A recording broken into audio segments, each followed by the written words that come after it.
नमस्कार विद्यार्थी मित्रांनो, मी सुवर्णा मगर आपल्या सर्वांचा स्पर्धा अभ्यास या यूट्यूब चॅनलवरती स्वागत करते। विद्यार्थी मित्रांनो, आजच्या व्हिडिओमध्ये आपण 26, 27, 28, 29 आणि 30 जून या 5 दिवसाचे करंट अफेअर्स अभ्यासणार आहोत। चला तर मग आजच्या व्हिडिओला सुरुवात करूया। फर्स्ट क्वेश्चन आहे, सुधांशु शुक्ला यांना कोणत्या मोहिमेअंतर्गत आंतरराष्ट्रीय अंतराळ स्थानकावर पाठवण्यात आले आहे? तर बघा काय असणार आहे या प्रश्नाचे योग्य उत्तर। तर पर्याय क्रमांक 2 ॲक्सिओम 4 मिशन। 25 जून 2025 रोजी भारतीय अंतराळवीर सुधांशु शुक्ला अमेरिकन अंतराळयानाच्या ॲक्सिओम 4 मोहिमेअंतर्गत आंतरराष्ट्रीय अंतराळ स्थानकासाठी रवाना झाले। कधी झालेले आहेत बघा, 25 जून 2025 रोजी कोठे रवाना झालेले आहे? तर अमेरिकन अंतराळयानाच्या ॲक्सिओम 4 मोहिमेअंतर्गत आंतरराष्ट्रीय अंतराळ स्थानकासाठी। मिशन किती आहे बघा, तर ॲक्सिओम 4 या मोहिमेअंतर्गत त्यांचे उड्डाण करण्यात आलेले आहे। राकेश शर्मा नंतर अंतराळात जाणारे ते दुसरे भारतीय ठरले आहेत। सुधांशु शुक्ला हे ISSM मध्ये जाणारे पहिले भारतीय आहेत। म्हणजे बघा, आंतरराष्ट्रीय अंतराळ स्थानकामध्ये जाणारे ते पहिले भारतीय आहेत आणि अंतराळामध्ये जाणारे ते दुसरे भारतीय ठरलेले आहेत। सुधांशु शुक्ला हे उत्तर प्रदेशातील लखनौचे रहिवासी आहेत। जून 2006 मध्ये सुधांशु भारतीय हवाई दलाच्या लढाऊ शाखेचे भाग झाले होते। तर बघा, आंतरराष्ट्रीय अंतराळ स्थानकामध्ये जाणारे भारताचे पहिले कोण ठरलेले आहेत? सुधांशु शुक्ला।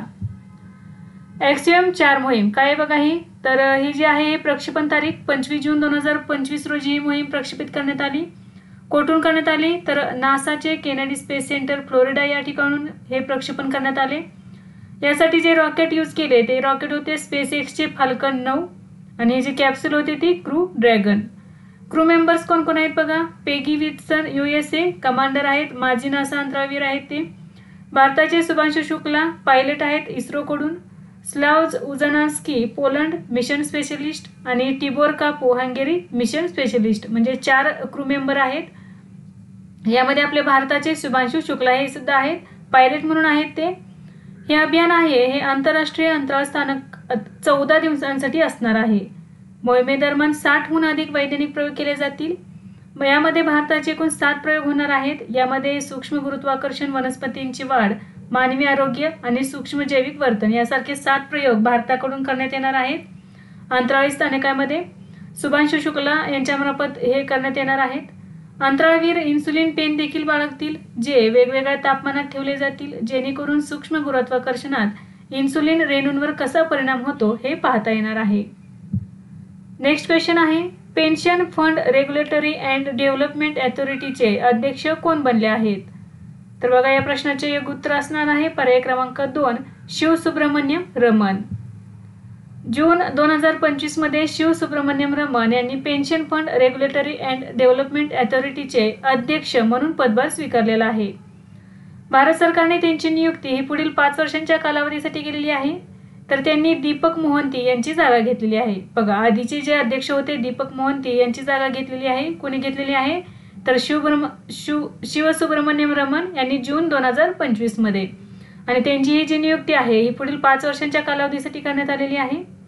रमन यांनी 1991च्या बॅच पासून भारतीय लेखापरीक्षण आणि लेखासेवकचे अधिकारी म्हणून काम पाहिले आहे। यापूर्वी त्यांनी भारताच्या नियंत्रक आणि लेखापरीक्षकांच्या कार्यालयात उपनियंत्रक आणि लेखापरीक्षक आणि मुख्य तंत्रज्ञान अधिकारी म्हणूनही काम पाहिले। लघु उद्योग विकास बँक याचे अध्यक्ष आणि व्यवस्थापकीय संचालक, राष्ट्रीय ई-गव्हर्नन्स सेवा लिमिटेडचे व्यवस्थापकीय संचालक आणि मुख्य कार्यकारी अधिकारी आणि झारखंड राज्याचे प्रमुख लेखापरीक्षक हे त्यांनी पद भूषवलेली आहेत। 2006 ते 2013 या कालावधीत त्यांनी मुख्य महाव्यवस्थापक आणि नंतर सेबीमध्ये कार्यकारी संचालक म्हणूनही काम केले आहे। Pension fund regulatory and development authority स्थापना कधी झालेले बघा, 2003 मध्ये। या संस्थेचे उद्दिष्ट आहे भारतातील पेन्शन क्षेत्राचे नियमन, विकास आणि देखरेख करणे। ही जी संस्था आहे या संस्थेच्या 2 महत्त्वाच्या योजना कोणत्या आहेत बघा, राष्ट्रीय पेन्शन प्रणाली आणि अटल पेन्शन योजना। नेक्स्ट क्वेश्चन आहे, भारतातील तिसरे पूर्ण साक्षर राज्य कोणते राज्य बनले आहे? तर या प्रश्नाचे योग्य उत्तर आहे पर्याय क्रमांक 3 त्रिपुरा। 23 जून 2025 रोजी त्रिपुराला पूर्ण साक्षर राज्याचा दर्जा मिळाला आहे। तर यापूर्वी गोवा आणि मिझोरामलाही पूर्ण साक्षर राज्याचा दर्जा मिळाला आहे। म्हणजे भारतातील मिझोराम हे पहिले पूर्ण साक्षर राज्य आहे, त्याच्यानंतर गोवा दुसऱ्या क्रमांकाचे आणि त्रिपुरा हे 3ऱ्या क्रमांकाचे राज्य ठरलेले आहे। तर उल्हास मोहिमेच्या यशानंतर त्रिपुरातील साक्षरता ही 95.6% पर्यंत वाढली आहे. 24 जून 2024 रोजी लडाख या केंद्रशासित प्रदेशाला पूर्ण कार्यात्मक साक्षरतेचा दर्जा मिळाला आहे. तर या ठिकाणी लक्षात ठेवा, लडाख हे पहिले केंद्रशासित प्रदेश आहे जे पूर्ण साक्षर ठरलेले आहे. आणि पहिले राज्य कोणते आहे तर मिझोराम. आणि केंद्रशासित प्रदेश आणि राज्य असे जर ठरले तर मग त्रिपुरा हे चौथे राज्य ठरणार आहे. जर समजा आपण राज्य आणि केंद्रशासित प्रदेश दोन्ही एकत्र गणले तर त्रिपुरा हे चौथे असणार आहे. आणि फक्त राज्यांपुरते जर गणले तर त्रिपुरा हे भारतातील तिसरे पूर्ण साक्षर राज्य ठरलेले आहे. पहिले कोणते आहे मिझोराम, दुसरे आहे गोवा आणि तिसरे आहे त्रिपुरा. तर बघा, केंद्र सरकारच्या मते 95% पेक्षा जास्त साक्षरता असलेले राज्य हे पूर्णपणे साक्षर मानले जाते. तर उल्हास ही भारतात साक्षरता वाढवण्यासाठी आणि आजीवन शिक्षणाला प्रोत्साहन देण्यासाठी सुरू केलेली केंद्र प्रायोजित योजना आहे. ही जी योजना आहे ही 2022 ते 2027 पर्यंत लागू करण्यात आलेली आहे. आणि या योजनेअंतर्गतच मिझोराम हे भारतातील पूर्ण साक्षर पहिले राज्य बनलेले आहे. नेक्स्ट आहे 2025च्या जागतिक पॅरा ॲथलेटिक्स अजिंक्यपद स्पर्धेसाठी लॉन्च केलेल्या शुभंकराचे नाव काय आहे. बघा, काय शुभंकराचे नाव असणार आहे, कशासाठी तर 2025च्या जागतिक पॅरा ॲथलेटिक्स अजिंक्यपद स्पर्धेचे शुभंकर काय आहे. तर याचे उत्तर आहे पर्याय क्रमांक 4 विराज. दिल्लीच्या मुख्यमंत्री रेखा गुप्ता यांनी नवी दिल्लीत जागतिक पॅरा ॲथलेटिक्स चॅम्पियनशिप 2025च्या लोगो आणि शुभंकरचे अनावरण केलेले आहे. शुभंकराचे नाव आहे विराज. हा जे शुभंकर आहे हे धैर्य, आत्मविश्वास आणि समावेशकतेचे प्रतीक आहे. आणि लोगोचा उद्देश आहे भारताची विविधता, क्रीडा भावना आणि पॅरा खेळाडूंची चिकाटी प्रतिबिंबित करणे. हे ज्या स्पर्धा आहेत ह्या 26 सप्टेंबर ते 5 ऑक्टोबर 2025 दरम्यान नवी दिल्लीतील जवाहरलाल नेहरू स्टेडियमवर होणार आहे. आणि ही जी चॅम्पियनशिपची आहे 12वी आवृत्ती असणार आहे. तर ह्या ज्या स्पर्धा आहेत ह्या भारतात पहिल्यांदाच आयोजित करण्यात येत आहेत. नेक्स्ट आहे इराण विरुद्ध ऑपरेशन मिडनाईट हॅमर कोणत्या देशाने राबवले. बघा, ऑपरेशन मिडनाईट हॅमर कोणत्या देशाविरुद्ध, इराण देशाविरुद्ध कोणी राबवलेले आहे. तर बघा, याचे उत्तर आहे पर्याय क्रमांक 4 अमेरिका. ऑपरेशन मिडनाईट हॅमर ही अमेरिकेने 22 जून 2025 रोजी सुरू केलेली एक लष्करी कारवाई होती. कोणाविरुद्ध, इराण या देशाविरुद्ध. उद्दिष्ट काय होते बघायचे, इराणच्या 3 प्रमुख अणुतळ फोर्डो, नतांज आणि इस्फहान यांना लक्ष्य करणे. म्हणजे इराण या देशातील जी 3 प्रमुख अणुकेंद्र होती फोर्डो, नतांज आणि इस्फहान या 3 अणुकेंद्रांना लक्ष्य करणे हे अमेरिकेचे उद्दिष्ट होते. यासाठी अमेरिकेने कोणते लष्करी कारवाई केलेली आहे तर ऑपरेशन मिडनाईट हॅमर. यामध्ये 125हून अधिक लष्करी विमानांचा समावेश होता, ज्यामध्ये B-2 स्टेल्थ बॉम्बर्स आणि टोमोहॉक क्षेपणास्त्रांचा समावेश होता. हे जे ऑपरेशन आहे फक्त 25 मिनिटात पूर्ण झाले. 14 बंकर बॉम्ब आणि 30हून अधिक टॉमहॉक क्षेपणास्त्रे डागण्यात आलेली आहेत. नेक्स्ट आहे जागतिक शाश्वत विकास ध्येय क्रमवारी 2025 मध्ये भारताचा क्रमांक कितवा आहे. जागतिक शाश्वत विकास ध्येय क्रमवारी 2025 यामध्ये भारताचा क्रमांक आहे 99, म्हणून पर्याय क्रमांक 1 बरोबर आहे. बघा, जागतिक शाश्वत विकास ध्येय क्रमवारी 2025 आवृत्ती होती 10वी. ही ज्या अहवाल आहे हा जारीकर्ता कोण आहे बघा, संयुक्त राष्ट्र शाश्वत विकास उपाय नेटवर्क यांनी हा अहवाल जारी केलेला आहे. या अहवालानुसार 17 शाश्वत विकास उद्दिष्टांपैकी कोणतेही 2030 पर्यंत पूर्णपणे साध्य होण्याच्या मार्गावर नाही. आणि यामधील केवळ 17% उद्दिष्ट अपेक्षेनुसार प्रगती करत आहेत. तर या अहवालामध्ये भारताचा क्रमांक आहे 99. आणि हा जो अहवाल आहे या अहवालामध्ये एकूण 167 देशांचा समावेश करण्यात आलेला आहे. या 167 देशांमध्ये भारताचा क्रमांक आहे 99. भारताच्या शेजारील देशांचे क्रमांक बघा, भूतानचा आहे 74वा, नेपाळचा आहे 85वा, बांगलादेशचा आहे 114वा आणि पाकिस्तानचा आहे 140वा. तर 2015 मध्ये संयुक्त राष्ट्रांनी 17 जागतिक उद्दिष्ट निश्चित केलेली आहेत. आणि ही जी उद्दिष्ट आहेत ही 2030 पर्यंत जगाला एक चांगले, सुरक्षित आणि न्यायी स्थान बनवणे हे त्याचे उद्दिष्ट आहे. तर हे जे 17 शाश्वत विकास उद्दिष्ट आहेत यापैकी 2030 पर्यंत पूर्णपणे साध्य होण्याच्या मार्गावर नाहीत असे या अहवालाचे म्हणणे आहे. कोणत्या अहवालानुसार तर जागतिक शाश्वत विकास ध्येय क्रमवारी 2025 नुसार. आणि या अहवालामध्ये आपल्या भारताचा क्रमांक आहे 99वा. तर बघा, जागतिक शाश्वत विकास ध्येय क्रमवारी 2025 पहिले 3 देश कोणते आहेत. पहिल्या क्रमांकावरती आहे फिनलँड, दुसरा आहे स्वीडन, तिसरा आहे डेन्मार्क. आणि शेवटचे 3 देश कोणते तर 167व्या क्रमांकावरती आहे दक्षिण सुदान, 166व्या क्रमांकावरती आहे मध्य आफ्रिकी गणराज्य आणि 165व्या क्रमांकावरती आहे चाड हा देश.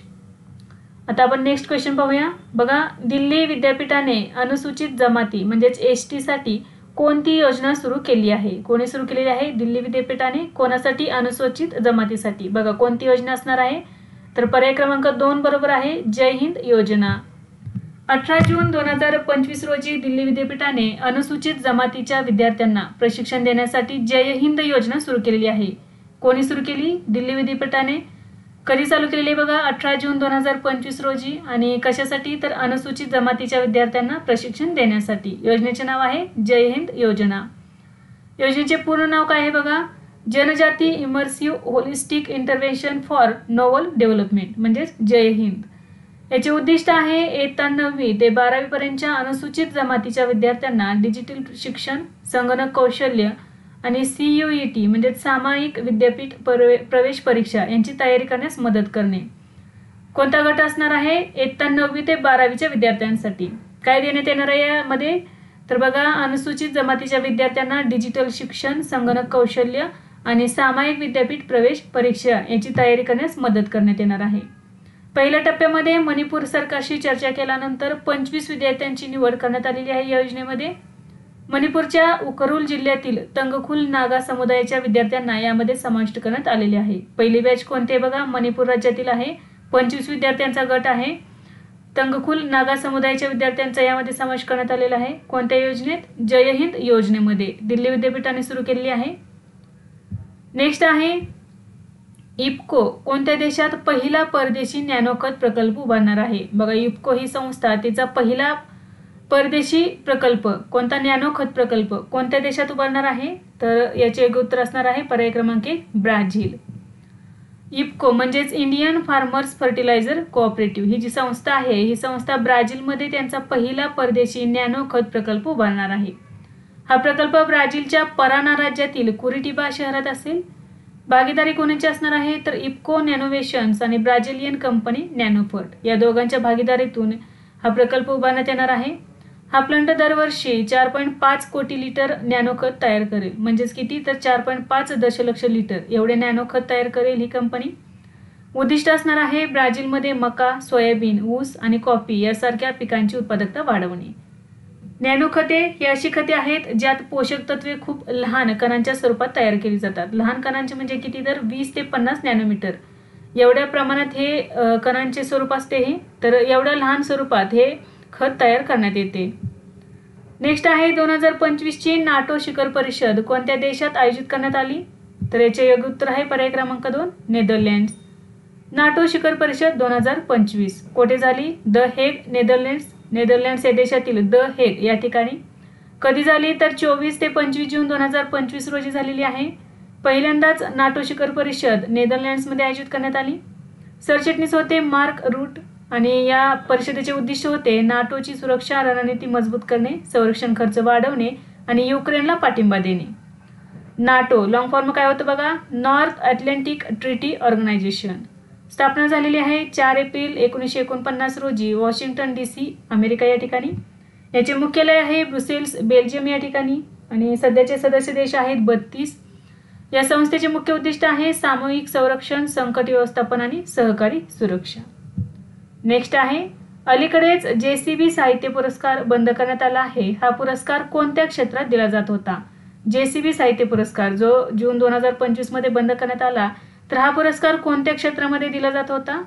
तर याचे एक उत्तर आहे पर्याय क्रमांक 1, साहित्य. जून 2025 मध्ये भारतातील सर्वात महागडा साहित्य पुरस्कार JCB प्राइज फॉर लिटरेचर बंद करण्यात आला आहे. हा पुरस्कार 2018 मध्ये सुरू करण्यात आला होता आणि साहित्यातील हा सर्वात मोठा पुरस्कार मानला जात होता, सर्वात महागडा पुरस्कार मानला जात होता. 2018 मध्ये सुरू करण्यात आला होता. दरवर्षी लेखकाला 25 लाख रुपये आणि अनुवादकाला 10 लाख रुपये देण्यात येत होते. या पुरस्कारांतर्गत बघा, लेखकाला 25 लाख आणि अनुवादकाला 10 लाख रुपये असे बक्षिसाचे स्वरूप होते. याचा उद्देश होता भारतीय भाषा आणि अनुवादांना जागतिक मान्यता देणे.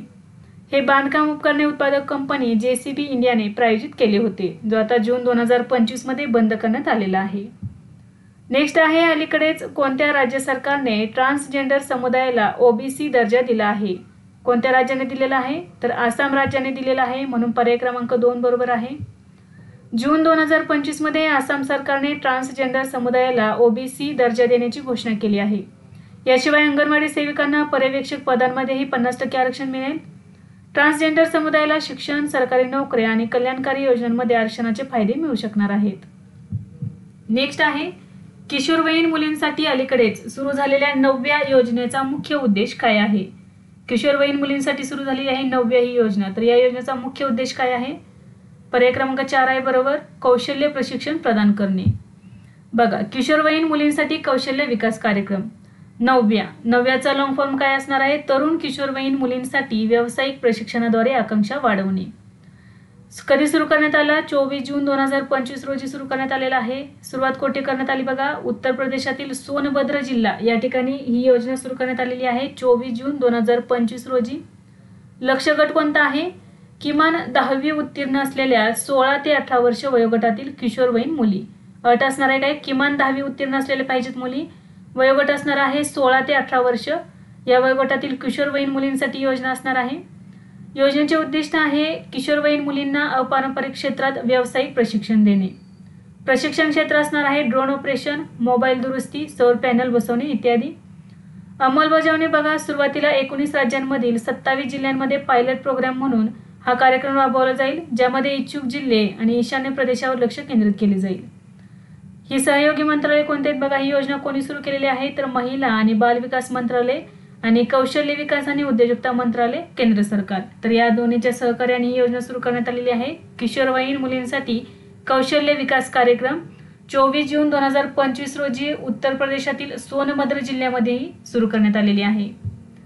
नेक्स्ट आहे 2025चा कॉन्वॅक्स 3 सराव कोणत्या देशात आयोजित करण्यात आला. तर याचे उत्तर आहे पर्याय क्रमांक 2 रोमानिया. कॉन्वॅक्स 3 सराव 2025 आतापर्यंतचा सर्वात मोठा आण्विक आपत्कालीन सराव आहे. कसला आहे. सर्वात मोठा आण्विक आपत्कालीन सराव. आयोजन कोणी केलेले आहे. IAEA म्हणजेच काय, आंतरराष्ट्रीय अणुऊर्जा संस्था आणि रोमानिया सरकार यांनी दोघांनी एकत्रित हा सराव आयोजित केलेला आहे.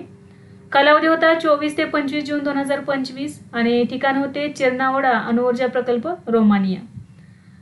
हा जो सराव आयोजित करण्यात आला, या सरावाचा उद्देश होता अणु किंवा रेडिओलॉजिकल आपत्कालीन परिस्थितीत जागतिक प्रतिसाद प्रणालीची तपासणी करणे. यामध्ये 75+ देश आणि 10 आंतरराष्ट्रीय संस्था सहभागी झाल्या. हा सराव 36 तास चालला. बघा, हा सराव आयोजित केलेला होता आंतरराष्ट्रीय अणुऊर्जा संस्थेने. तर आंतरराष्ट्रीय अणुऊर्जा संस्था स्थापना कधी झालेली आहे 1957 मध्ये. याचे मुख्यालय आहे ऑस्ट्रिया या ठिकाणी देशातील व्हिएन्ना या ठिकाणी. उद्दिष्ट आहे अणुऊर्जेचा शांततापूर्ण वापर वाढवणे आणि अण्वस्त्रांचा प्रसार रोखणे. याचे सदस्य देश आहेत 178 देश. भारत देखील याचा संस्थापक सदस्य देश आहे. कार्य आहेत अणुऊर्जेच्या शांततापूर्ण, सुरक्षित आणि संरक्षित वापर सुनिश्चित करणे. नेक्स्ट आहे केंद्रीय पर्यावरण मंत्री भूपेंद्र यादव यांनी कोणत्या वन्यजीव अभयारण्यात मगरी संवर्धन कार्यक्रम सुरू केला आहे. तर याचे उत्तर आहे पर्याय क्रमांक 3 कतर्निया घाट वन्यजीव अभयारण्य. बघा, हा सुरू कधी करण्यात आला. जून 2025 मध्ये केंद्रीय पर्यावरण, वन आणि हवामान बदल मंत्री भूपेंद्र यादव यांनी हा कतर्निया घाट येथे घारियल संवर्धन कार्यक्रम सुरू केला आहे. घारियल संवर्धन कार्यक्रम, घारियल ही मगरीची एक जात आहे. तर हा संवर्धन कार्यक्रम कुठे सुरू केलेला आहे तर कतर्निया घाट वन्यजीव अभयारण्य, बहराईच, उत्तर प्रदेश. 1 वर्षाच्या 7 घारियाल जातीच्या मगरीच्या पिल्लांना गेरवा नदीत सोडण्यात आलेले आहे. घारियाल मगरीचे वैज्ञानिक नाव गॅव्हियालिस गॅगेटिक्स आहे. भारतातील मगरी संवर्धन प्रकल्प 1975 मध्ये ओडिसातील भितरकनिका राष्ट्रीय उद्यानात सुरू झालेला होता. नेक्स्ट आहे जागतिक शांतता निर्देशांक 2025 मध्ये भारताचा क्रमांक कितवा आहे. जागतिक शांतता निर्देशांक 2025 यामध्ये भारताचा क्रमांक आहे 115वा, म्हणून पर्याय क्रमांक 1 बरोबर आहे. बघा, जागतिक शांतता निर्देशांक 2025 कोणी प्रसिद्ध केलेला आहे तर अर्थशास्त्र आणि शांती संस्था. IEP चे मुख्यालय आहे ऑस्ट्रेलियातील सिडनी या ठिकाणी आणि 2025 निर्देशांक आवृत्ती आहे 19वी. 163 देशांना त्यांच्या शांततेच्या स्थितीनुसार क्रमवारी देण्यात आलेली आहे. म्हणजे या निर्देशांकामध्ये एकूण 163 देशांचा समावेश आहे. जागतिक शांततेत सातत्याने घसरण होत असल्याच्या अहवालात नोंदवण्यात आलेले आहे. यामध्ये भारताने 115वे स्थान पटकावलेले आहे. तर भारताच्या शेजारील देश बघा, पाकिस्तानने 146वा क्रमांक, बांगलादेश आहे 124व्या क्रमांकावरती आणि अफगाणिस्तान आहे 158व्या. तर बघा, जागतिक शांतता निर्देशांक 2025 टॉप 5 सर्वात शांततापूर्ण देश कोणते आहेत? आइसलँड. तर बघा, आइसलँड हे पहिल्या क्रमांकावरती आहे आणि 2008 पासून सातत्याने ते पहिल्याच क्रमांकावरती राहिलेले आहे. दुसऱ्या क्रमांकावरती आहे आयर्लंड, तिसरा आहे न्यूझीलंड, चौथा आहे ऑस्ट्रिया आणि पाचव्या क्रमांकावरती आहे स्वित्झर्लंड. तर या निर्देशांकामध्ये सर्वात कमी शांततापूर्ण देश शेवटचे 5 देश कोणते आहेत बघा. 163व्या क्रमांकावरती आहे रशिया, 162 आहे युक्रेन. रशिया युक्रेन युद्ध चालू आहे आपल्याला तर माहितीच आहे, त्यामुळे बघा सगळ्यात शेवटी आहे रशिया. 162व्या क्रमांकावरती आहे युक्रेन, 161 क्रमांक आहे सुदान, 160 आहे कांगो लोकतांत्रिक गणराज्य आणि 159 आहे येमेन. नेक्स्ट आहे डांगेती जानवी, नासाचा आंतरराष्ट्रीय हवाई आणि अंतराळ कार्यक्रम पूर्ण करणारी पहिली भारतीय महिला ठरली आहे. तर ती कोणत्या राज्यातील आहे? तर बघा, याचे योग्य उत्तर आहे पर्याय क्रमांक 3 कर्नाटक. याचे योग्य उत्तर आहे विद्यार्थी मित्रांनो, याचे योग्य उत्तर आहे पर्याय क्रमांक 1 आंध्र प्रदेश. तर बघा, जून 2025 मध्ये आंध्र प्रदेशातील रहिवासी असलेल्या डांगेती जानवी नासाच्या आंतरराष्ट्रीय हवाई आणि अंतराळ कार्यक्रमाचा अभ्यास पूर्ण करणारी पहिली भारतीय ठरली आहे. कोणत्या राज्यातील आहे बघा, ती आंध्र प्रदेशातील आहे. नाव काय आहे तिचे? डांगेती जानवी. तर हिने काय इतिहास रचलेला आहे बघा, तर नासाच्या आंतरराष्ट्रीय हवाई आणि अंतराळ कार्यक्रमाचा अभ्यास पूर्ण करणारी पहिली भारतीय ठरलेली आहे ती. 19 वर्षीय जानवी डांगेतीने दक्षिण पोलंडमधील क्राको येथील ॲनालॉग ॲस्ट्रोनॉट ट्रेनिंग सेंटर यामधून ॲनालॉग ॲस्ट्रोनॉट प्रोग्राम पूर्ण करणारी सर्वात तरुण बनून ही इतिहास रचलेला आहे. म्हणजे ती फक्त 19 वर्षांची आहे, तर ती पहिली भारतातील व्यक्ती ठरलेली आहे. तसेच हा जो ॲनालॉग ॲस्ट्रोनॉट प्रोग्राम आहे ही पूर्ण करणारी ती सर्वात तरुणीही बनलेली आहे. तिने अंतराळ उड्डाण वैज्ञानिक अभ्यास करण्यासाठी युरोपियन अवकाश व्यावसायिकांनी स्थापन केलेल्या खाजगी एजन्सी AATC येथे 2 आठवड्यांचा प्रशिक्षण कार्यक्रम पूर्ण केलेला आहे. 14 ते 25 जून या कालावधी दरम्यान हा अभ्यास पूर्ण केलेला आहे तिने. अमेरिका स्थित खाजगी अंतराळ संशोधन संस्था टायटन स्पेस इंडस्ट्रीजच्या 2029च्या अंतराळ मोहिमेसाठी अंतराळवीर उमेदवार म्हणून तिची निवड झालेली आहे. ती टायटन स्पेसच्या ऑर्बिटल पोर्ट स्पेस स्टेशन मोहिमेत सहभागी होईल, जी पृथ्वीला 2दा प्रदक्षिणा घालणार आहे.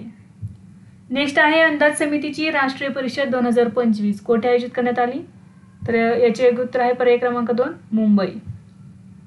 अंदाज समित्यांची राष्ट्रीय परिषद 2025 कोठे आयोजित करण्यात आली? तर मुंबईतील महाराष्ट्र विधानसभा या ठिकाणी. कालावधी होता 23 ते 24 जून 2025 दरम्यान. तर या परिषदेचे उद्घाटन केलेले आहे लोकसभा अध्यक्ष ओम बिर्ला यांनी. या सभेचे उद्दिष्ट होते बजेट अंदाजांचे निरीक्षण आणि पुनरावलोकन करण्यात अंदाज समित्यांची भूमिका मजबूत करणे. बघा, अंदाज समिती म्हणजे काय? तर ही एक लोकसभेची एक स्थायी आर्थिक समिती आहे. राज्यांमध्ये देखील अंदाज समिती स्थापन केली जाते. याचं मुख्य कार्य असते सरकारने अर्थसंकल्पात केलेल्या खर्चाचा आढावा घेणे आणि पैसे योग्य ठिकाणी आणि प्रभावीपणे खर्च होत आहेत का ते पाहणे. हे महत्त्वाचे काम असते अंदाज समित्यांचे. नेक्स्ट आहे अलीकडेच ललित उपाध्याय यांनी कोणत्या खेळातून निवृत्ती घेतली आहे? तर ललित उपाध्याय यांनी हॉकी या खेळातून निवृत्ती घेतलेली आहे, म्हणून पर्याय क्रमांक 4 बरोबर आहे. जून 2025 मध्ये ललित उपाध्याय यांनी आंतरराष्ट्रीय हॉकीमधून निवृत्तीची घोषणा केलेली आहे. 2014च्या हॉकी विश्वचषकात त्यांनी भारतासाठी आंतरराष्ट्रीय पदार्पण केले होते. ललित उपाध्याय हे वाराणसी उत्तर प्रदेश येथील रहिवासी आहेत. त्यांनी 183 आंतरराष्ट्रीय सामन्यांमध्ये 67 गोल केले आहेत. तर बघा, 2021 मध्ये त्यांना अर्जुन पुरस्काराने सन्मानित करण्यात आले होते. नेक्स्ट आहे भारतात उपग्रह इंटरनेट सेवा पुरवण्यासाठी अलीकडेच कोणत्या कंपनीला मान्यता मिळाली आहे?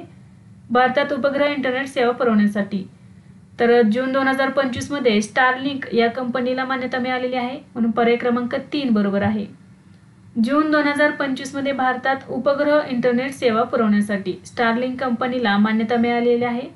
तर ही मान्यता देण्याचे उद्दिष्ट काय आहे? तर उपग्रहाद्वारे जगातील दुर्गम भागात हाय स्पीड इंटरनेट पोहोचवणे. स्टारलिंकला भारतात GMPCS परवाना म्हणजेच काय, तर सॅटेलाइटद्वारे जागतिक मोबाईल वैयक्तिक संप्रेषण मिळालेलं आहे. भारतात उपग्रह इंटरनेट सेवा सुरू करणारी ही तिसरी कंपनी बनलेली आहे. याआधी वनवेब आणि जिओ सॅटेलाइटला ही परमिशन मिळालेली आहे आणि आता ही उपग्रह इंटरनेट सेवा सुरू करणारी स्टारलिंक ही भारतातील तिसरी कंपनी बनली आहे. भारतात सेवा वाढवण्यासाठी स्टारलिंकची जिओ आणि एअरटेल सारख्या कंपन्यांसोबत भागीदारी करण्याची योजना आहे. नेक्स्ट आहे, भारतातील पहिले अखिल भारतीय घरगुती उत्पन्न सर्वेक्षण कोणत्या वर्षी केले जाईल? तर या प्रश्नाचे योग्य उत्तर आहे पर्याय क्रमांक 3, 2026 मध्ये. सांख्यिकी आणि कार्यक्रम अंमलबजावणी मंत्रालय कोण करणार आहे ही? तर सांख्यिकी आणि कार्यक्रम अंमलबजावणी मंत्रालय 2026 मध्ये पहिले अखिल भारतीय घरगुती उत्पन्न सर्वेक्षण करणार आहे. याचा उद्देश काय आहे? तर भारतातील घरगुती उत्पन्नाची पातळी आणि वितरण मोजणे. सर्वेक्षणाचे स्वरूप आणि कार्यपद्धती ठरवण्यासाठी एक तांत्रिक तज्ज्ञ गट स्थापन करण्यात आलेला आहे आणि या तज्ज्ञ गटाचे अध्यक्ष असणार आहेत doctor Surjit S Bhalla. Surjit S Bhalla हे IMFचे भारताचे पूर्व कार्यकारी निर्देशक आहेत. नेक्स्ट आहे, शांघाय सहकार्य संघटनेच्या संरक्षण मंत्र्यांची बैठक 2025 कोणत्या देशात आयोजित करण्यात आली? शांघाय सहकार्य संघटना यांच्या संरक्षण मंत्र्यांची बैठक 2025 ही चीन या देशामध्ये आयोजित करण्यात आली, म्हणून पर्याय क्रमांक 3 बरोबर आहे. बघा, शांघाय सहकार्य संघटना संरक्षण मंत्र्यांची बैठक 2025 कधी आयोजित करण्यात आली? 25 ते 26 जून 2025 रोजी. कोठे आयोजित करण्यात आली? तर चीन या देशातील किंगदाओ या ठिकाणी. यामध्ये भारताचे प्रतिनिधित्व केलेले आहे संरक्षण मंत्री राजनाथ सिंह यांनी. राजनाथ सिंह यांनी दहशतवाद विरुद्ध भारताच्या शून्य सहनशीलता या धोरणाचा पुनरुच्चार केला आहे. त्यांनी 22 एप्रिल 2025 रोजी पहलगाम येथे झालेल्या दहशतवादी हल्ल्याचा उल्लेख केला, ज्यामध्ये 26 निष्पाप नागरिकांचा मृत्यू झाला होता. शांघाय सहकार्य संघटना काय आहे? बघा, याची स्थापना झालेली आहे 15 जून 2001 रोजी शांघाय चीन या ठिकाणी. मुख्यालय आहे बीजिंग. अधिकृत भाषा आहे चीनी आणि रशियन. वर्तमान अध्यक्ष आहे चीन. याचे 10 सदस्य आहेत. कोणते 10 सदस्य देश आहेत? बघा, भारत, चीन, Russia, Pakistan, Iran, Kazakhstan, Tajikistan, Uzbekistan, Kyrgyzstan आणि बेलारूस. या संघटनेचा उद्देश काय आहे? तर सदस्य देशांमध्ये राजकीय, आर्थिक आणि सुरक्षा सहकार्याला प्रोत्साहन देणे.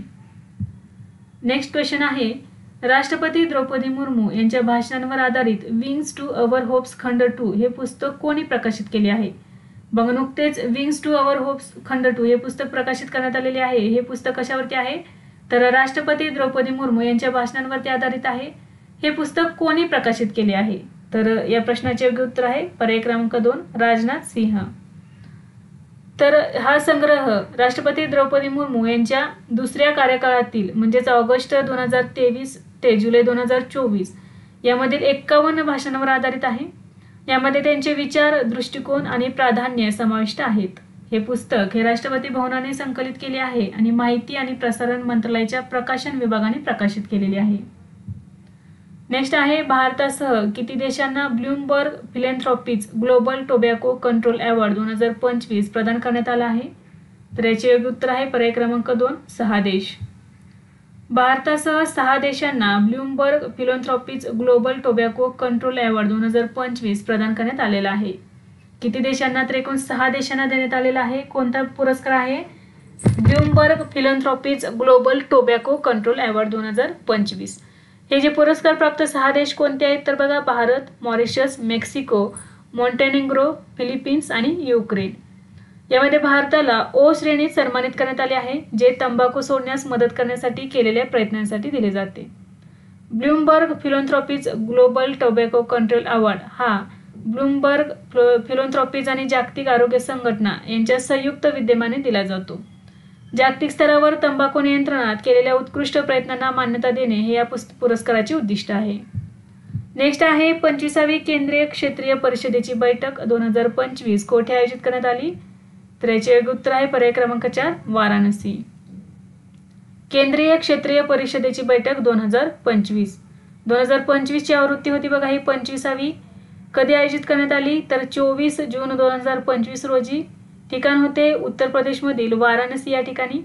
अध्यक्ष होते केंद्रीय गृहमंत्री अमित शहा. इतर उपस्थित कोण होते बघा? योगी आदित्यनाथ मुख्यमंत्री उत्तर प्रदेश, पुष्कर सिंह धामी उत्तराखंडचे मुख्यमंत्री, मोहन यादव मध्य प्रदेशचे मुख्यमंत्री, विष्णुदेव साय छत्तीसगडचे मुख्यमंत्री. या विभागीय परिषदेची उद्दिष्ट काय होती? राज्यांमध्ये सहकार्य आणि समन्वय वाढवणे, राष्ट्रीय एकत्मता आणि प्रादेशिक विकास मजबूत करणे आणि केंद्र आणि राज्यांमधील धोरणात्मक संवाद मजबूत करणे. नेक्स्ट आहे, अलीकडेच कोणत्या देशाच्या संसदेने होर्मुझची सामुद्रधुनी बंद करण्यास मान्यता दिली आहे? तर याचे योग्य उत्तर आहे पर्याय क्रमांक 4 इराण. 22 जून 2025 रोजी इराणच्या संसदेने होर्मुझ सामुद्रधुनी बंद करण्यास मान्यता देणारा ठराव मंजूर केला आहे. कोणत्या देशाने? इराण या देशाने कोणती सामुद्रधुनी बंद करण्यात येणार आहे? तर होर्मुझ सामुद्रधुनी. इराणच्या 3 अणुतळांवर अमेरिकेने केलेल्या हल्ल्याला प्रत्युत्तर म्हणून हे पाऊल उचलण्यात आले. अमेरिकेने फोर्डो, नतांज आणि इस्पान या 3 इराणच्या अणुतळांवरती हमला केलेला होता. तर याला प्रत्युत्तर म्हणून इराणने हे पाऊल उचललेले आहे. म्हणजेच काय? होर्मुझ सामुद्रधुनी बंद केलेली आहे. होर्मुझची सामुद्रधुनी हा जलमार्ग पर्शियन आखाताला अरबी समुद्र आणि हिंदी महासागराशी जोडतो. हा जगातील सर्वात महत्त्वाच्या तेल पुरवठा मार्गांपैकी एक आहे. जागतिक तेलाच्या सुमारे 20% आणि द्रवीकृत नैसर्गिक वायूच्या 1/3 भाग यामधून जातो. नेक्स्ट आहे, कोणत्या भारतीय यष्टिरक्षकाने कसोटी सामन्याच्या दोन्ही डावांमध्ये शतके झळकवण्याचा विक्रम केला आहे? तर याचे उत्तर आहे पर्याय क्रमांक 1 ऋषभ पंत. 2025 मध्ये इंग्लंड विरुद्धच्या लीड्स कसोटीत एकाच कसोटी सामन्याच्या दोन्ही डावांमध्ये शतक झळकवणारा ऋषभ पंत हा जगातील दुसरा यष्टिरक्षक बनला आहे आणि ही कामगिरी करणारा हा भारतातील पहिलाच यष्टिरक्षक बनलेला आहे. यापूर्वी हा विक्रम झिम्बाब्वेचा खेळाडू अँडी फ्लावरच्या नावावर आहे. नेक्स्ट आहे, कनिष्क बॉम्बस्फोटाची 40वी जयंती कोणत्या देशाने साजरी केली? कनिष्क बॉम्बस्फोट याची 40वी जयंती. याचे उत्तर आहे पर्याय क्रमांक 4 आयर्लंड. कनिष्क बॉम्बस्फोट 2025चा 40वा वर्धापन दिन कधी साजरा करण्यात आला? 23 जून 2025 रोजी. कोठे आयोजित करण्यात आला हा कार्यक्रम? अहस्किस्ता स्मारक, काउंटी कॉर्क, आयर्लंड. यासाठी प्रमुख पाहुणे होते भारताचे केंद्रीय मंत्री हरदीप सिंग पुरी. 23 जून 1985 रोजी एअर इंडियाच्या 182 विमानात बॉम्बस्फोट झाला होता. यामध्ये 80हून अधिक मुलांसह 329 लोक ठार झाले होते. अपघाताचे स्थळ होते आयर्लंडच्या किनाऱ्याजवळ अटलांटिक महासागर. हा जो बॉम्बस्फोट होता हा का झाला होता? तर भारताचे विभाजन करू इच्छिणारे खलिस्तान समर्थक दहशतवाद्यांनी हा बॉम्बस्फोट घडवून आणलेला होता. नेक्स्ट आहे, संविधान हत्या दिन 2025 कधी साजरा करण्यात आला? तर याचे योग्य उत्तर आहे पर्याय क्रमांक 2 25 जून रोजी. संविधान हत्या दिन 2025 25 जून 2025 रोजी साजरा करण्यात आला. का करण्यात आला? तर 1975 मध्ये लादलेल्या आणीबाणीचा 50वा वर्धापन दिन म्हणून हा 25 जून संविधान हत्या दिन म्हणून साजरा करण्यात आला. तर ही संविधान हत्या दिन म्हणून साजरा करण्याची घोषणा कधी केलेली होती? तर केंद्र सरकारने घोषणा केली 2024 मध्ये. तर 25 जून हा संविधान हत्या दिन म्हणून साजरा करण्यात यावा अशी घोषणा केलेली होती 2024 मध्ये. याचा उद्देश काय आहे? तर नवीन पिढीला आणीबाणीच्या काळाबद्दल माहिती देणे आणि त्यांना लोकशाहीच्या संरक्षणाची जाणीव करून देणे. 25 जून 1975 रोजी तत्कालीन पंतप्रधान इंदिरा गांधी यांनी आणीबाणी लागू केली होती. आणि ही आणीबाणी का लागू केली होती? तर अलाहाबाद उच्च न्यायालयाने इंदिरा गांधींची निवडणूक रद्द केलेली होती. त्यामुळेच 25 जून 1975 रोजी तत्कालीन पंतप्रधान इंदिरा गांधी यांनी आणीबाणी लागू केलेली होती. आणि ही आणीबाणीचाच वर्धापन दिन 50वा वर्धापन दिन म्हणून 25 जून रोजी संविधान हत्या दिवस साजरा करण्यात आला. नेक्स्ट आहे, भारत केनिया संयुक्त स्मारक स्तंभ कोणत्या देशात उभारण्यात आला आहे? तर याचे उत्तर आहे पर्याय क्रमांक 3 केनिया. 23 जून 2025 रोजी भारत केनिया संयुक्त स्मारक स्तंभ तैता तवेता काउंटी केनिया येथे उभारण्यात आलेला आहे. केनिया देशामध्ये हा स्तंभ उभारण्यात आलेला आहे. याचे उद्घाटन केलेले आहे भारताचे संरक्षण राज्यमंत्री संजय सेठ आणि केनियाच्या संरक्षण मंत्री रोसालिंडा सोईपंतुया या दोघांनी.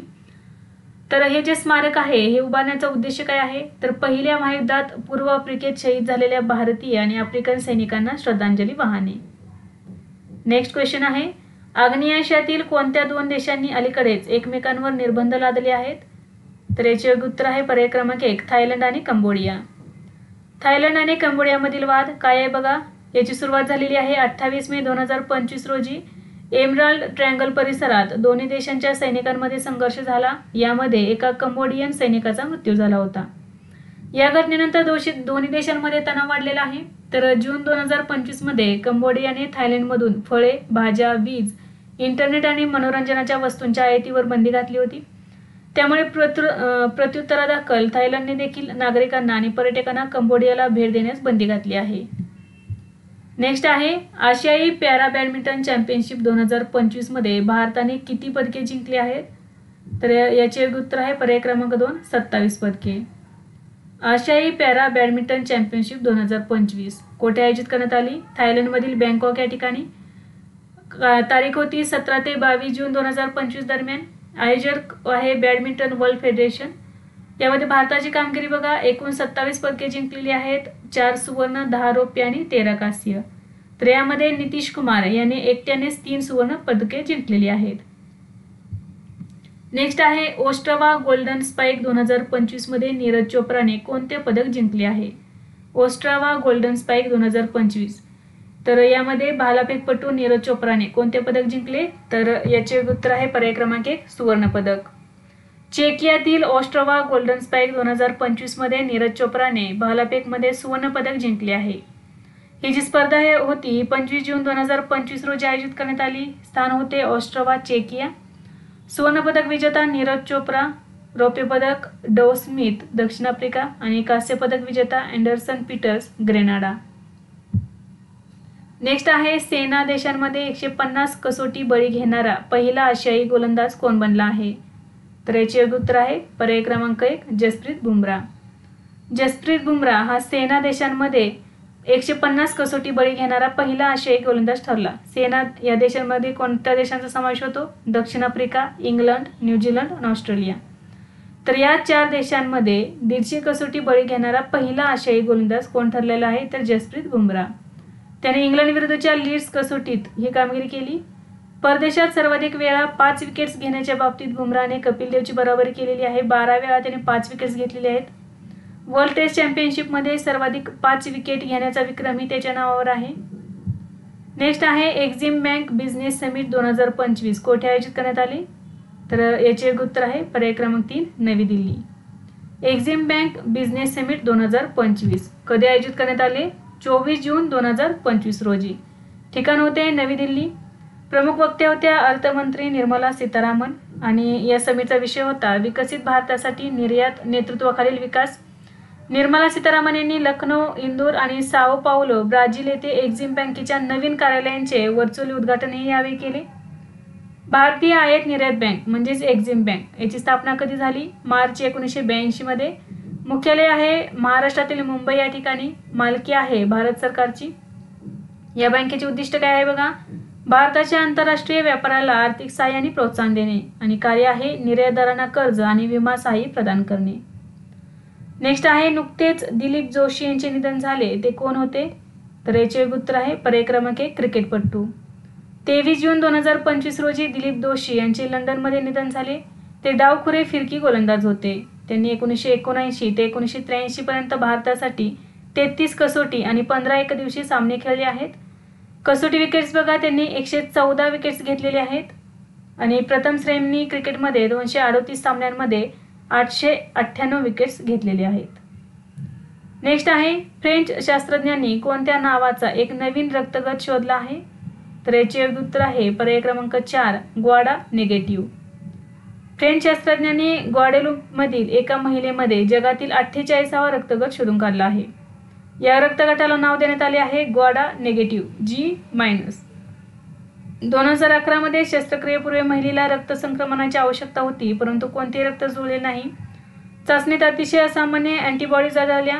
नंतर 8 वर्षांच्या संशोधन आणि DNA सिक्वेन्सिंग नंतर 2021 मध्ये आढळलेला एक नवीन रक्तगट मानला गेला आहे. रक्तगटां बघा, प्रमुख 4 प्रकार आहेत रक्तगटांचे आपल्याला माहित आहेत ते A, B, AB आणि O.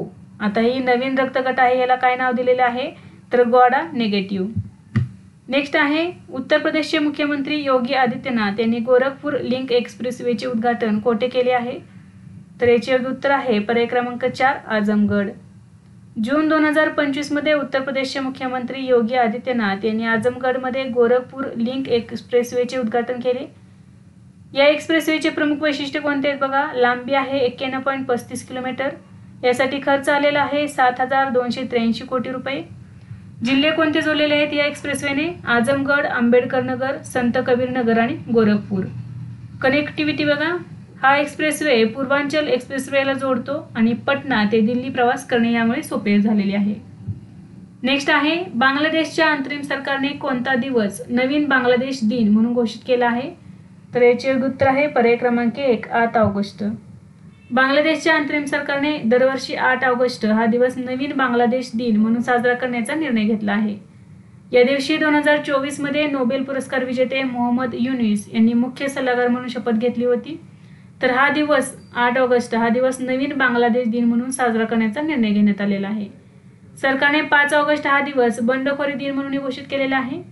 याशिवाय सरकारने 16 जुलै हा दिवस शहीद अबू सईद दिन म्हणून घोषित केला आहे. तर शहीद अबू सईद हे जन आंदोलनादरम्यान रंगपूरमध्ये पोलिसांच्या गोळीबारात मृत्युमुखी पडलेले होते. नेक्स्ट आहे केंद्रीय मंत्रिमंडळाने आंतरराष्ट्रीय बटाटा केंद्र कोठे स्थापन करण्यास मान्यता दिली आहे? तर याचे उत्तर आहे पर्याय क्रमांक 1 आग्रा. केंद्रीय मंत्रिमंडळाने 25 जून 2025 रोजी सिंगना आग्रा उत्तर प्रदेश या ठिकाणी आंतरराष्ट्रीय बटाटा केंद्र स्थापन करण्यास मंजुरी दिलेली आहे. कुठे बघा? उत्तर प्रदेश राज्यातील आग्रा येथील सिंगना या ठिकाणी आंतरराष्ट्रीय बटाटा केंद्र स्थापन करण्यास मंजुरी मिळालेली आहे. यासाठी प्रकल्प खर्च आहे 111.5 कोटी रुपये. आंतरराष्ट्रीय बटाटा केंद्राचे दक्षिण आशिया प्रादेशिक केंद्र येथे स्थापन केले जाणार आहे. दक्षिण आशिया प्रादेशिक केंद्र असणार आहे हे. याचे उद्दिष्ट असणार आहे बटाटा आणि रताळ्याची उत्पादकता वाढवणे. आंतरराष्ट्रीय बटाटा केंद्र याची स्थापना कधी झालेली आहे बघा? 1971 मध्ये. मुख्यालय आहे पेरू देशातील लिमा या ठिकाणी आणि याचे मुख्य उद्देश आहे बटाटा, रताळे आणि अँडियन कंद पिकांवर संशोधन. नेक्स्ट आहे जगातील दुसऱ्या क्रमांकाची सर्वात मोठी राखीव मालमत्ता कोणती बनली आहे? याचे उत्तर आहे पर्याय क्रमांक 1 सोने. बघा, जगातील देशांकडे असलेल्या सुरक्षित पैशाला राखीव मालमत्ता असे म्हणतात. तर आता सध्या सर्वात मोठी राखीव मालमत्ता कोणती बनलेली आहे? तर सोने हे युरो याला मागे टाकून जगातील दुसऱ्या क्रमांकाची सर्वात मोठी राखीव मालमत्ता बनली आहे. युरोपियन सेंट्रल बँकेच्या जून 2025च्या अहवालात ही माहिती देण्यात आलेली आहे. शीर्ष राखीव मालमत्ता पहिल्या क्रमांकावरती आहे अमेरिकन डॉलर, दुसरे आहे सोने आणि तिसरे आहे युरो. नेक्स्ट आहे कटरगामा एसाला महोत्सव 2025 कोणत्या देशात साजरा करण्यात आला? तर याचे उत्तर आहे पर्याय क्रमांक 4 श्रीलंका. कटरगामा एसाला महोत्सव 2025 कालावधी होता जून 2025 मध्ये हा महोत्सव साजरा करण्यात आला. श्रीलंकेतील कटरगामा या ठिकाणी आयोजित करण्यात आला. हा महोत्सव प्रमुख ठिकाणे होते महादेवला मंदिर, भगवान स्कंद म्हणजेच कार्तिकेय यांना समर्पित या ठिकाणी आयोजित करण्यात आला. हा सण हिंदू, बौद्ध आणि मुस्लिम समुदाय समान श्रद्धेने साजरा करतात. हा सण भारत आणि श्रीलंकेतील धार्मिक सांस्कृतिक संबंधांचे प्रतीक आहे. नेक्स्ट आहे बौद्ध जिल्हा कोणत्या राज्यात आहे जो पहिल्यांदाच रेल्वे नेटवर्कशी जोडला गेला आहे? तर याचे योग्य उत्तर आहे पर्याय क्रमांक 1 बिहार. 20 जून 2025 रोजी पंतप्रधान नरेंद्र मोदी यांनी ओडिसातील बौद्ध जिल्ह्याला रेल्वे नेटवर्कशी जोडणाऱ्या सोनेपूर पूर्णाका कटक रेल्वे मार्गाचे पहिल्यांदाच उद्घाटन केले आहे. अशा प्रकारे बौद्ध जिल्हा हा पहिल्यांदाच रेल्वे नेटवर्कशी जोडला गेला आहे. ही line Khordha road Bolangir railway कॉरिडॉरचा एक भाग आहे. याची लांबी 44 किलोमीटर आहे. नेक्स्ट क्वेश्चन आहे 5व्या खेलो इंडिया युनिव्हर्सिटी गेम्स 2025 चे आयोजन कोणते राज्य करणार आहे? तर याचे उत्तर आहे पर्याय क्रमांक 3 राजस्थान. 5वे खेलो इंडिया युनिव्हर्सिटी गेम्स 2025 बघा, आवृत्ती आहे 5वी. यजमान राज्य आहे राजस्थान. कालावधी असणार आहे नोव्हेंबर 2025 मध्ये. ठिकाण असणार आहे पूर्णिमा विद्यापीठ जयपूर आणि राजस्थान विद्यापीठ. खेलो इंडिया विद्यापीठ खेळ हे खेलो इंडिया कार्यक्रमाचा भाग आहेत.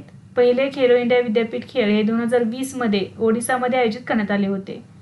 खेलो इंडिया विद्यापीठ खेळ 25 वर्षांखालील खेळाडूंसाठी आहेत. नेक्स्ट आहे 2025 मध्ये अंमली पदार्थांचे सेवन आणि अवैध तस्करी विरोधी आंतरराष्ट्रीय दिन कधी साजरा करण्यात आला? तर याचे योग्य उत्तर आहे पर्याय क्रमांक 4 26 जून रोजी.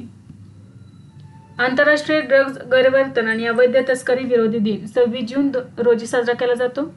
उद्दिष्ट आहे ड्रग्ज गैरवर्तन आणि अवैध तस्करी विरोधात जागतिक जागरूकता. 2025 ची थीम काय आहे बघा? पुरावे स्पष्ट आहेत, प्रतिबंधात गुंतवणूक करा. नेक्स्ट आहे भारतातील पहिली सागरी नॉन बँकिंग वित्तीय कंपनी सागरमाला फायनान्स कॉर्पोरेशन लिमिटेडचे उद्घाटन कोणी केले? सागरमाला फायनान्स कॉर्पोरेशन लिमिटेड ही भारतातील पहिली सागरी नॉन बँकिंग वित्तीय कंपनी आहे. तर या कंपनीचे उद्घाटन कोणी केले? तर याचे उत्तर आहे पर्याय क्रमांक 4 सर्बानंद सोनोवाल. केंद्रीय बंदरे, जहाज बांधणी आणि जलमार्ग मंत्री सर्बानंद सोनोवाल यांनी 26 जून 2025 रोजी नवी दिल्ली येथे सागरी क्षेत्रासाठी भारतातील पहिली नॉन बँकिंग वित्तीय company Sagarmala finance corporation limited हे सुरू केलेली आहे. रेटिंग आहे बघा मिनिरत्न श्रेणी 1 सार्वजनिक क्षेत्रातील उपक्रम म्हणून याची रेटिंग करण्यात आलेली आहे. उद्दिष्ट आहे सागरी क्षेत्रातील आर्थिक तफावत भरून काढणे. प्रशासकीय नियंत्रण असणार आहे केंद्रीय बंदरे, जहाज बांधणी आणि जलमार्ग मंत्रालयाचे. SMFCL ही पूर्वी सागरमाला डेव्हलपमेंट कंपनी लिमिटेड म्हणून ओळखली जात होती. आता त्याचं नाव काय झालेले आहे तर सागरमाला फायनान्स कॉर्पोरेशन लिमिटेड. 19 जून 2025 रोजी रिझर्व्ह बँक ऑफ इंडियामध्ये त्याची औपचारिक नोंदणी झाली. SMFCL चे उद्दिष्ट हे काय आहे बघा बंदरे, शिपिंग कंपन्या, सूक्ष्म लघु आणि मध्यम उद्योग, स्टार्टअप्स आणि सागरी संस्थांना वित्तपुरवठा, तफावत भरून काढणे आणि क्षेत्रविशिष्ट निधी प्रदान करणे.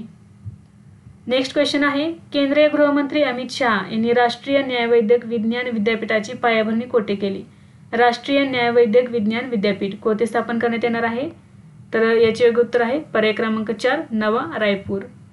22 जून 2025 रोजी केंद्रीय गृहमंत्री अमित शहा यांनी नवा रायपूर छत्तीसगड या ठिकाणी 2 प्रमुख संस्थांचे राष्ट्रीय न्यायवैद्यक विज्ञान विद्यापीठ आणि केंद्रीय न्यायवैद्यक विज्ञान प्रयोगशाळेचे भूमिपूजन केलेले आहे. कोठे तर छत्तीसगडमधील नवा रायपूर या ठिकाणी.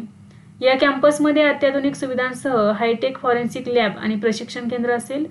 याचा उद्देश असणार आहे फॉरेन्सिक तज्ज्ञांना प्रशिक्षण देणे. नेक्स्ट आहे पाटणा राघोपूर गंगा पुलाचे उद्घाटन कोणी केले तर याचे योग्य उत्तर आहे पर्याय क्रमांक 3 नितीश कुमार. पाटणा राघोपूर गंगा पूल 2025 उद्घाटन करण्यात आलेले आहे 23 जून 2025 रोजी. ठिकाण आहे कच्ची दर्गा पाटणा. उद्घाटन कोणी केले तर बिहारचे मुख्यमंत्री नितीश कुमार यांनी. या पुलाची लांबी आहे 4.57 किलोमीटर. प्रकार बघा 6 पदरी पूल आहे. पुलाची किंमत किंवा खर्च किती आहे तर 5,000 कोटींपेक्षा जास्त. याचा फायदा काय असणार आहे तर पाटणा आणि राघोपूर दरम्यान सर्व हवामानात थेट रस्ते कनेक्टिव्हिटी असणार आहे. नेक्स्ट आहे 78व्या वरिष्ठ राष्ट्रीय जलचर अजिंक्यपद 2025 मध्ये कोणी प्रथम क्रमांक पटकावला आहे. कोणत्या राज्याने प्रथम क्रमांक पटकावला तर याचे योग्य उत्तर आहे पर्याय क्रमांक 2 कर्नाटक. वरिष्ठ राष्ट्रीय जलचर स्पर्धा 2025 आवृत्ती होती 78वी. कालावधी होता 25 ते 26 जून 2025 दरम्यान. ठिकाण होते कलिंगा स्टेडियम भुवनेश्वर ओडिसा. पदक तालिका बघा पहिल्या क्रमांकावरती आहे कर्नाटक, एकूण 41 पदके जिंकलेली आहेत. दुसऱ्या क्रमांकावरती आहे महाराष्ट्र 17 पदके आणि तमिळनाडू तिसऱ्या क्रमांकावरती आहे, त्यांनी 16 पदके जिंकलेली आहेत. नेक्स्ट आहे बिहारचे मुख्यमंत्री नितीश कुमार यांनी सामाजिक सुरक्षा पेन्शन किती पट वाढवली आहे तर याचे उत्तर आहे पर्याय क्रमांक 2 3 पट. जून 2025 मध्ये बिहार निवडणुकीपूर्वी मुख्यमंत्री नितीश कुमार यांनी सामाजिक सुरक्षा पेन्शनमध्ये तिप्पट वाढ करण्याची घोषणा केली आहे. आता वृद्ध, विधवा आणि अपंगांना 400 ऐवजी 1100 म्हणजेच 1100 रुपये दरमहा मिळणार आहेत. दर महिन्याच्या 10 तारखेपर्यंत ही रक्कम लाभार्थ्यांच्या खात्यात DBT म्हणजे डायरेक्ट बेनिफिट ट्रान्सफरद्वारे पाठवली जाणार आहे. नेक्स्ट आहे 1961 नंतर पहिल्यांदाच कोणत्या देशाने नागरी संरक्षण मंत्री नियुक्त केला आहे म्हणजेच गैरलष्करी तर याचे योग्य उत्तर आहे पर्याय क्रमांक 2 दक्षिण कोरिया. जून 2025 मध्ये दक्षिण कोरियाचे अध्यक्ष ली जे म्युंग यांनी आहान ग्युन बाग यांची संरक्षण मंत्री म्हणून नियुक्ती केली आहे. 1961 नंतर ते पहिले नागरी गैरलष्करी संरक्षण मंत्री बनलेले आहेत. विद्यार्थी मित्रांनो, आज आपण काही महत्त्वाचे चालू घडामोडीचे घटक अभ्यासले. यासारखेच नवनवीन व्हिडिओ पाहण्यासाठी चॅनलला लाईक करा आणि सबस्क्राईब करायला विसरू नका. धन्यवाद.